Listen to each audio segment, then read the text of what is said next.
এক প্রযুক্তির দেশই যেন এক নীরব হত্যা চলছে। জাপান অনেক উন্নতশীল একটি দেশ, প্রযুক্তি, দেশের রাষ্ট্র ব্যবস্থা অনেক উন্নয়ন, কিন্তু পপুলেশন ইজ কামিং ডাউন, জনসংখ্যা কমে আসছে এবং মনে হয় যে এইভাবে যদি চলতে থাকে তাহলে একটি দেশের মানুষ পৃথিবীর মানচিত্র থেকে হারিয়ে যেতে পারে। তার মূল কারণ কি বলেন?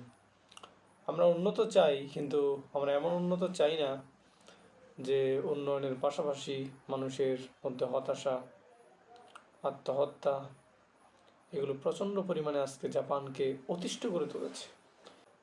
মানুষ মরে পচে লাশ হয়ে থাকলে তারপরে পুলিশ রোমে আসে লাশ নেওয়ার জন্য। এমন প্রযুক্তি কি আমরা চাই? আসলে গিভ অ্যান্ড টেক।